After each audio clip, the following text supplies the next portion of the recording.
पढ़ना है विद्युत चालक तथा विद्युत रोधक। आखिर ये क्या है? तो हमें ये पढ़ना है कि जो विद्युत चालक होता है या विद्युत रोधक होता है, हमने इसके पहले पढ़ा है विद्युत परिपथ। विद्युत परिपथ क्या है? हमने ये भी पढ़ा था कि विद्युत परिपथ वह एक मार्ग है जिसके द्वारा विद्युत का एक आवेश से दूसरे आवेश तक संचार होता है, अर्थात वह धनावेश से ऋणावेश की ओर प्रवाहित होती है। आज हम ये पढ़ते हैं कि जो हमारा विद्युत परिपथ बनता है क्या सभी परिस्थितियों में कार्य करता है। इसके लिए हम अनेकों प्रकार की युक्तियों के द्वारा प्रयोग कर सकते हैं। अभी हमने पढ़ा कि बैटरी के द्वारा, विद्युत सेल के द्वारा बल्ब को जलाने के लिए, प्रदीप्त करने के लिए हमें बिजली के तारों का प्रयोग करना पड़ता है। अब इसी के माध्यम से यहाँ चालक के प्रतिरोध को ज्ञात करने के लिए, चालक में विद्युत चालक या विद्युत अवरोधक ज्ञात करने के लिए हमारे इस पाठ में लिखा गया है कि अगर हम इन विद्युत तारों के अलावा अगर हम दूसरे तथ्यों का प्रयोग करते हैं, दूसरे साधनों का प्रयोग करते हैं, तो क्या हमें इनके द्वारा भी हमारा बल्ब जल उठेगा? उनके द्वारा भी हमारा बल्ब जल उठेगा या कि उसमें कुछ व्यवधान या बाधा आएगी? इसी के लिए हम लोग ये पढ़ते हैं कि जब हम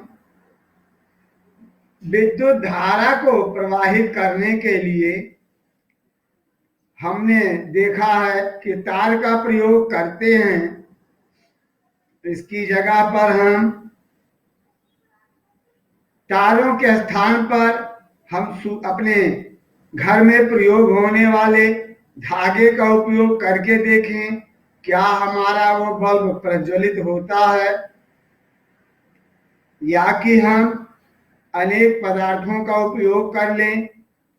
हमारे घरों में सिक्के होंगे, उनका प्रयोग कर लें, रबड़ होंगे, उनका प्रयोग कर लें। हमारे घर में लोहे की चाबियां होंगी जो हम अपने तालों में प्रयोग करते हैं, उनका प्रयोग करके चेक करें। हमारे पास ढेर सारी सामग्रियां होंगी, प्लास्टिक की स्केल होगी, लकड़ी का टुकड़ा होगा। इन सब के प्रयोग के द्वारा हम ये ट्राई कर सकते हैं कि इनका भी प्रयोग करने पर हमारा बल्ब उस विद्युत सेल से जुड़कर प्रकाश उत्पन्न करता है कि नहीं। चालक परिक्षेत्र के तारों के हम तारों को बार बार पुनः प्रयास करते हैं तो क्या ये प्रज्वलित होता है कि नहीं होता है।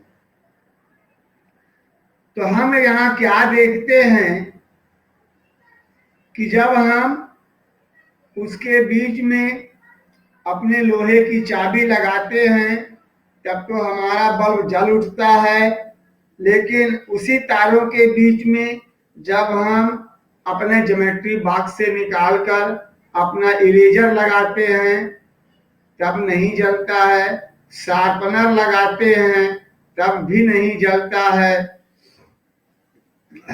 प्लास्टिक की स्केल लगाते हैं फिर भी नहीं जलता है, माचिस की तीली या कांच की टुकड़ी या लोहे की कील अगर हम इन सब का प्रयोग करते हैं तो भी हमारा बल्ब नहीं जलता है। इस प्रकार हम देख सकते हैं कि जब हमने अपने लोहे की चाबी लगाई तो विद्युत प्रवाहित हुई और हमारा बल्ब जल उठता है। और इसको हम प्रयोग करने के लिए तारों के स्वतंत्र सिरे से लगाने पर हम इसका परीक्षण कर सकते हैं कि जब हम तार के दो खुले सिरों के बीच में अपना इरेजर लगाते हैं तब हमारा बल्ब नहीं जलता है, अपनी स्केल लगाते हैं प्लास्टिक वाली तब भी हमारा बल्ब नहीं जलता है। लेकिन जब हम उनके बीच में अपना स्टील का या जो टिन का ज्योमेट्री बॉक्स होता है उसे लगा देते हैं तो जल जाता है, या माचिस की तीली कांच की चूड़ी लगाते हैं तो भी नहीं जलता है। अगर अपनी स्टील की स्केल को लगाते हैं तो भी जल जाता है। अर्थात ऐसा क्यों जलता है और क्यों नहीं जलता है? जलने के क्रम में और ना जलने के क्रम में हम देखते हैं कि जब हमारा बल्ब नहीं जलता है तो वहां पर कहने का तात्पर्य है कि हमारा विद्युत परिपथ पूरा नहीं होता है, अर्थात हमारे बिजली का प्रवाह उनके बीच में रुक जाता है। लेकिन कुछ ऐसे पदार्थों को जब हम बीच में लगाते हैं या स्पर्श कराते हैं तो हम यह देखते हैं कि वह हमारा बिजली का बल्ब जल जाता है। इसका अर्थ यह है कि जिसके द्वारा बल्ब जल जाता है उन पदार्थों को विद्युत धारा के बीच में लगाने पर उनका परिपथ, उनका विद्युत चक्र पूरा हो जाता है, और जब विद्युत चक्र पूरा हो जाता है तो हमारा बल्ब जल जाता है। लेकिन जब हमारा विद्युत चक्र पूरा नहीं होता है तो हमारा बल्ब प्रज्वलित नहीं होता है। जिनके द्वारा हमारा विद्युत परिपथ पूरा होता है, पूर्ण हो जाता है, जैसे हमारी लोहे की चाबी, स्टील के डिब्बे या लोहे की स्केल, तो हम ऐसे पदार्थों को विद्युत चालक कहते हैं। विद्युत चालक का तात्पर्य जिनके द्वारा विद्युत प्रवाहित होती है। और अगले क्रम में हम जिनके द्वारा हमारा परिपथ मिलाने पर भी पूर्ण नहीं होता है, बीच में जोड़ देने पर भी पूर्ण नहीं होता है, हम उनको अवरोधक कहते हैं या विद्युत रोधक कहते हैं। तो हमारे पास जो बल्ब है उसके बीच में कांच, रबर, लकड़ी आदि तथ्यों का प्रयोग करते हैं तो वहां पर विद्युत परिपथ पूर्ण नहीं होता। हम ये कहते हैं